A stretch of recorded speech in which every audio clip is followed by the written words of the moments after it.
जहां जब कभी भी एक तरफ भी मामला गड़बड़ाता है तो दूसरा तरफ भी गड़बड़ाता है। आप देखिए, हम रिएक्शन पर बहुत सारी बातें कर रही हैं, ठीक है, स्वामी प्रसाद मौर्य की भाषा जो है, उनका इंटेंशन जो है, उस पर हम सवाल उठा सकते हैं, जो चूज करके जिस तरह से बोल रहे हैं, लेकिन यह रिएक्शन है भाई। सनातन का अपमान रिएक्शन पर हो रहा है, लेकिन एक्शन पर तो हो ही नहीं रहा। अगर साधु बने हुए व्यक्ति जो साधु हैं, ऐसा नहीं कि साधु नहीं है। और जो गेरुआ पहनते हैं वैसे व्यक्ति, सम्मानित व्यक्ति, इस तरह की अधर्म की भाषा बोल रहा हो, तलवार से काटने की बात, जीव काटने की बात, मार डालने की बात, तो सनातन का अपमान तो वो लोग कर रहे हैं ना, तो उसकी जो निंदा होनी चाहिए ना, प्रथम दृष्टया पहली निंदा तो वही होनी चाहिए कि सनातन का अपमान जो साधु संत है वो कैसे कर सकते हैं, वो अपराधी की भाषा कैसे बोल सकते हैं। तो इस पर एक खामोशी रहती है। मैं इसमें थोड़ा सा ऐड करना चाहूंगा सर। इसमें आपने कहा ठीक है, अब जो ऐसा लोग कर रहे हैं जो धमकियां दे रहे हैं, उनकी निंदा होनी चाहिए, लेकिन शब्दों का भी तो सर बहुत महत्व होता है ना राजनीति में। हम ये भी तो कहते हैं, देखिए स्वामी प्रसाद मौर्य, मैं ये नहीं कह रहा कि जो मैं कह रहा हूं वो स्वामी प्रसाद मौर्य को कहना चाहिए या मैं उन्हें उस तरह की चीजें सिखा दूं, मैं सिखाने वाला नहीं हूं, लेकिन संदेश बदल जाते हैं, मायने बदल जाते हैं। अगर स्वामी प्रसाद मौर्य या किसी भी व्यक्ति के साथ इस तरह की चीज होती तो वो कह सकते थे कि इस तरह के लोगों पर योगी जी या जो मुख्यमंत्री जी हैं या जो सिस्टम है या जो सिस्टम में फिलहाल है उनको कार्रवाई करनी चाहिए, क्योंकि ऐसे लोग एक सनातन धर्म को का उपहास उड़ा रहे हैं या फिर उसकी आड़ में देखिए किस तरह से कर रहे हैं। लेकिन उन्होंने जिस तरीके से शब्दों का इस्तेमाल किया वो ऐसा लगा कि कहीं ना कहीं एक तुष्टीकरण और ध्रुवीकरण को हवा देना चाहते हैं। प्रेम कुमार जी, शब्दों के चयन में तो हो सकता है ना बदलाव। मैंने पहले ही कहा कि स्वामी प्रसाद मौर्य के बोलने पर, उनके इंटेंशन पर तमाम सवाल उठाए जा सकते हैं। उनका बचाव भी हमने कपिल श्रीवास्तव जी से सुना, वो भी एक बचाव है, लेकिन हम सवाल भी उठा सकते हैं, हम भी स्वतंत्र हैं कि उन्होंने ऐसा कहा, वो राजनीतिक फायदा उठाना चाहते हैं, ये सारी बातें मानी जा सकती है। लेकिन जहां से बात शुरू हुई, जब साधु संत ऐसी भाषा, ऐसी अधर्मी भाषा, ऐसी हिंसा वाली भाषा का इस्तेमाल करेंगे तो हम क्या केवल यही बोलेंगे कि जाइए एफआईआर दर्ज करा लीजिए, कानून अपना न्याय करेगा, तब फिर हम सनातन का अपमान पर बात क्यों कर रहे हैं? फिर कानून न्याय करेगा, स्वामी प्रसाद जी के भी साथ करेगा, उन साधुओं के साथ भी करेगा जो साधु का होते हुए ऐसी भाषा बोल रहे हैं। लेकिन हम सामाजिक सरोकार रखते हैं, हम धर्म के प्रति आस्था रखते हैं, इसलिए धर्म के टेबल से कोई अधार्मिक बातें न हो इसके प्रति संवेदनशील हैं, या कोई व्यक्ति धर्म का राजनीति में इस्तेमाल न करे इसके प्रति संवेदनशील हैं, इसलिए ये डिबेट कर रहे हैं। अन्यथा इस डिबेट की आवश्यकता ही नहीं होती। तो इसलिए हम कह रहे हैं कि गलत दोनों को ठहराना पड़ेगा कि जो स्वामी प्रसाद मौर्य जान लेने की बात कर रहे हैं, एक सांस में उनको भी गलत ठहराइए। जो धर्म का, हिंदू सनातन का जो धर्म के महत्वपूर्ण पद पर आसीन है और उसका अपमान कर रहे हैं, उसकी भी निंदा कीजिए, और तब स्वामी प्रसाद मौर्य की भी निंदा करने का हक बनता है। ठीक है, दीपक जी जवाब दीजिएगा इसका। दीपक वकील साहब, उसके बाद दीपक दुबे जी आपके पास आ रहा हूँ। देखिए भविष्य जी, जिस प्रकार से क्रिया की प्रतिक्रिया होती है और उसी क्रिया की एक प्रतिक्रिया महंत राजू दास जी के द्वारा हुई, आप उस वक्तव्य को लेकर इससे जोड़ने का प्रयास कर रहे हैं। तो इसका कहने का अर्थ यह है कि आप सनातन संस्कृति पे आप कितने भी कटाक्ष करते रहे और सनातनी जो है वो शांति से बैठे उस बात को सुनते रहे। हिंदू धर्म के जो लोग हैं, बहुसंख्यक जो लोग हैं, वो आराम से उस पर सुनते रहे। किसी अन्य धर्म के ऊपर टिप्पणी करने का क्या साहस किसी अन्य के अंदर है? क्या प्रेम कुमार जी किसी अन्य धर्म के इस प्रकार की टिप्पणी जब होती है क्या उसके पक्ष में रहते हैं? क्या उसके लिए भी इसी प्रकार के अपना वक्तव्य रखेंगे? नहीं रखेंगे। मैं जानता हूं, क्योंकि इस देश के अंदर लगातार यही होता है। जब भी सनातन के ऊपर कोई हमला करता है तो बोल देते हैं हिंदू सहिष्णु है, हिंदू सुन लेगा। अगर कोई प्रखर होकर ऐसी बात रखता है तो उनको ये अधर्मी नजर आते हैं, फिर उनके अंदर ये गुणदोष देखने लगते हैं। देखिए, सबसे पहले अगर किसी ने इस प्रकार की जो क्रिया की शुरुआत की वो स्वयं स्वामी प्रसाद मौर्य थे, जब उन्होंने रामचरितमानस की प्रतियां को जलवाने का काम किया। जब हिंदू जो धर्म के जो बहुसंख्यक लोग थे, क्या उनकी धार्मिक आस्थाओं को ठेस पहुंचाने का काम स्वामी प्रसाद मौर्य ने नहीं किया? क्या प्रखर होकर जब सभी को आवाज उठाने की आवश्यकता नहीं थी कि स्वामी प्रसाद मौर्य गलत है, और उनका तो प्रमोशन करने का काम समाजवादी पार्टी के द्वारा हुआ, उनको राष्ट्रीय महासचिव बनाने का काम किया, जब हिंदू धर्म की प्रतियों को जलाने का काम किया।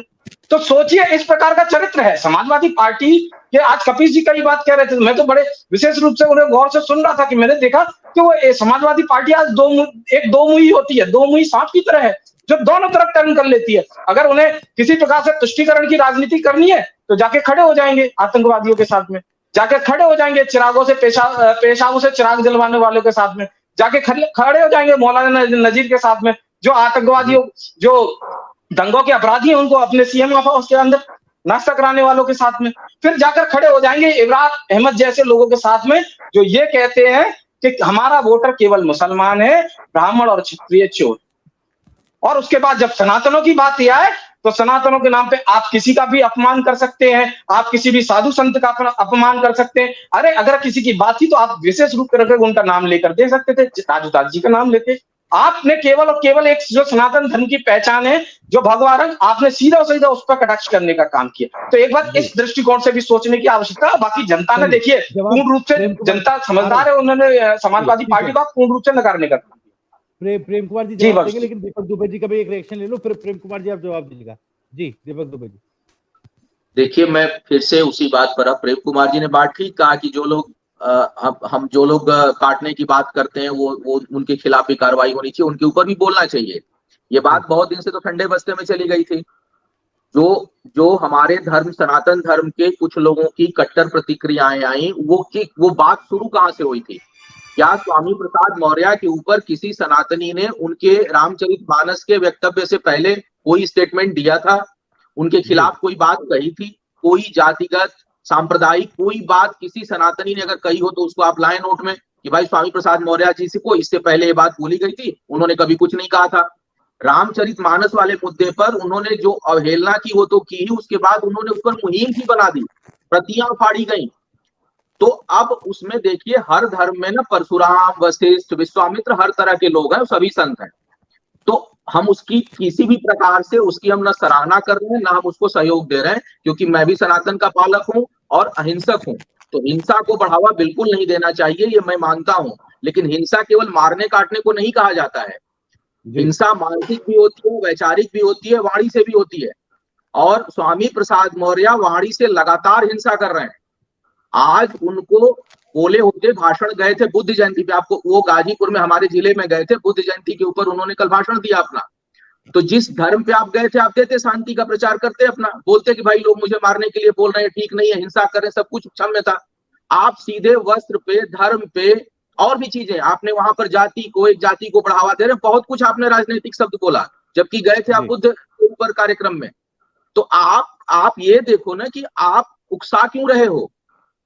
आप उकसाओगे तो सभी लोग एक जैसे नहीं होते, सबकी प्रतिक्रिया एक जैसी नहीं होती। आपके घर में भी प्रेम जी, हम सभी के घर परिवार समाज में हर तरह के लोग होते हैं जो एक ही बात पर अलग अलग प्रतिक्रिया देते हैं, उसको बढ़ावा नहीं दिया जा सकता, उसका मैं विरोध करता हूँ हिंसा का। लेकिन बार बार एक मेरा सवाल भी है सर जी। जो पूरा मामला राजस्थान में हुआ, कन्हैया लाल हत्याकांड, मैं उसके आता हूं सर बेस में, तब भी तो इस तरह की चीजें हुई ना सर। एक उकसावे में आकर किसी बीजेपी के प्रवक्ताओं ने कुछ बोल दिया जी, बीजेपी ने उस पर एक्शन लिया, ऐसे लोगों को पार्टी से बाहर किया, लेकिन बावजूद उसके उस तरह की कट्टरता उधर दिखी। लेकिन यहां तो बार बार ऐसी चीजें हो रही हैं, आप एक्शन और रिएक्शन की बात कर रहे हैं। भाई अगर कोई एक्शन हो रहा है, उस पर आप कोई एक्शन, किसी तरह की चीजें आ रही हैं और उस पर कोई एक्शन नहीं लिया जाएगा, तो फिर इस तरह की चीजें आना, मैं इसको जस्टिफाई नहीं कर रहा हूं, मैं ये नहीं कह रहा हूं कि ये ठीक है, मैं कह रहा हूं कि आप एक्शन तो लीजिए। अगर आपको लगता है जब रामचरितमानस पर बोला गया तो आपने कोई एक्शन नहीं लिया, उसके बाद फिर आप इस तरह की चीजों को अपने पॉलिटिकल उसके लिए इस्तेमाल कर रहे हैं, ये कहां तक जायज है? प्रेम कुमार जी। जी भविष्य जी, देखिए मैं दीपक जी की इसी बात से बात शुरू करता हूं कि सबकी प्रतिक्रियाएं एक समान नहीं होती जी, लेकिन जिम्मेदार लोगों की प्रतिक्रियाएं तो एक समान होनी चाहिए ना, ये बात है। देखिए धर्म का चूंकि राजनीति इतनी बुरी तरीके से इस्तेमाल कर रही है और सनातनी चुप हैं, खामोश हैं, अपने धर्म का इस्तेमाल होने दे रहे हैं। भाई वोट लगाते समय बजरंग बली का नाम ले लेना, नारा लगा देना, इस पर क्यों सनातनी खुश हुए, क्यों नहीं उनको गुस्सा आया? उनकी प्रतिक्रिया होनी चाहिए ना कि आप हमारे धर्म का राजनीतिक इस्तेमाल करेंगे तो आपके जो राजनीतिक प्रतिद्वंदी हैं वो तो हमारे दुश्मन हो जाएंगे। भाई भारतीय जनता पार्टी के अलावा दूसरी पार्टियां हैं, वो राजनीतिक मैदान में एक दूसरे के खिलाफ हैं, धर्म के मैदान में तो सबको एक ही होना चाहिए था। लेकिन जब भारतीय जनता पार्टी बजरंग बली के नाम पर वोट मांगती है, पूरा सनातन समाज चुप रह जाता है, तो जो भारतीय जनता पार्टी के प्रतिद्वंदी दल हैं उनको क्या प्रतिक्रिया देनी चाहिए, बताइए ना, कैसे क्या एक्सपेक्ट करें? ये समस्या है, पूरे देश में ये समस्या है। आप धर्म का अगर राजनीतिक इस्तेमाल करेंगे तो जो राजनीतिक ज्यादा इस्तेमाल कर रहा होगा धर्म का, तो बाकी दल जो हैं वो पीड़ित होंगे, कुपित होंगे। देखिए नहीं प्रेम कुमार जी, लेकिन इसमें एक सवाल ये उठता है कि देखिए भारत की राजनीति में धर्म का कितना, धर्म के आधार पर कितनी राजनीति होती है वो एक अलग बात है, लेकिन इससे ये तो मतलब नहीं है ना कि धर्म की राजनीति, या यूं कहें कि धर्म के आधार पर अगर राजनीति हो रही है तो किसी को लाइसेंस मिल गया है कि किसी दूसरे के धर्म का अपमान करें। भाई जुड़ाव रहता है। स्वामी प्रसाद मौर्य दूसरे धर्म से थोड़े हैं जी, अभी मेरे बारे में भी किसी के भी धर्म का अपमान करें, मैं तो कह रहा हूँ नहीं, मैं कह रहा हूँ, मैं ये नहीं कह रहा हूँ दूसरे के धर्म का अपमान करें, मैं तो ये कह रहा हूँ किसी के भी धर्म का अपमान करें, ये लाइसेंस तो नहीं मिल गया ना? नहीं मिल गया। अभी दीपक बघेल जी बोल रहे थे कि प्रेम कुमार दूसरे धर्म के बारे में क्या कभी कुछ बोलेंगे?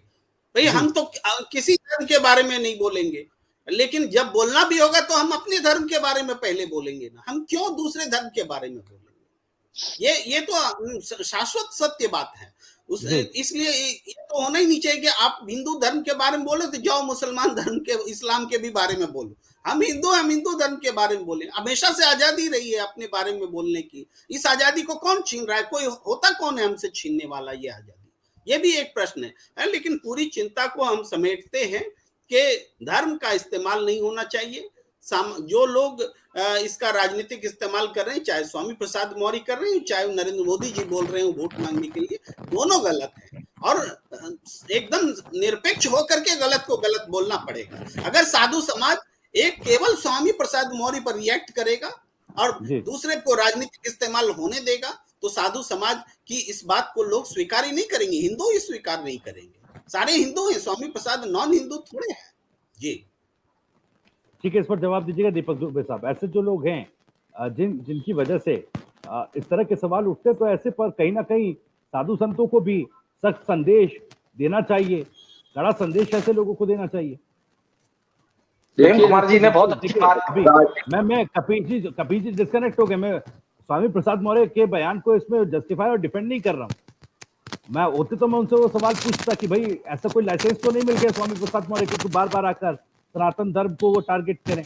लेकिन फिर भी जो ये सवाल उठ रहा है ना, भाई ऐसे लोग जिनकी वजह से आज जिन आधार बनाकर पूरे धर्म को अपमानित करने का काम स्वामी प्रसाद मौर्य जैसे लोग कर रहे हैं। जी ये मेरे से प्रश्न था भविष्य जी, दुबे जी जी। यही बात मैं कह रहा हूं। प्रेम जी के अहिंसा के बयान से मैं बिल्कुल सहमत हूं कि अहिंसावादी होना चाहिए, उसका मैं विरोध नहीं कर रहा हूं। लेकिन सवाल ये उठता है कि बार बार, अच्छा दूसरी बात, राजनीति में तो हर चीज का प्रयोग होगा, लेकिन प्रयोग, मैं वोट देते जाते समय मैं ओम नमः शिवाय बोल के ठप्पा मारूं, इसमें दूसरे को क्या आपत्ति है भाई? मैं गाली देके तो नहीं कर रहा हूं ना कि जो दूसरे कोई भी धर्म का नाम ले रहा है वो जो है वो आतंकवादी है, ये बोल के तो मैं ठप्पा नहीं लगा रहा ना। तो हमारे यहाँ तो भगवान का नाम लेके घर से बाहर निकला जाता है, आप भी निकलते होंगे, शुभ काम से जाते होंगे, तो वहां पर किसी धर्म को गाली तो नहीं दी गई। अगर तो धर्म का और राजनीति में हर चीज का प्रयोग होता है, प्रयोग करिए, लेकिन प्रयोग कैसे? आप अपने किसी भी धर्म को मानते हो, किसी भी चीज का के अनुयायी हो, उसकी तारीफ करिए, उसे कौन मना कर रहा है? लेकिन आप हमेशा विवादित बयान क्यों दे रहे हैं? और आप धर्म के होकर के थोड़ा और आसान हो जाता है ना, दूसरे धर्म के होते तो बवाल ज्यादा होता, क्योंकि ये कहना कि मैं सनातनी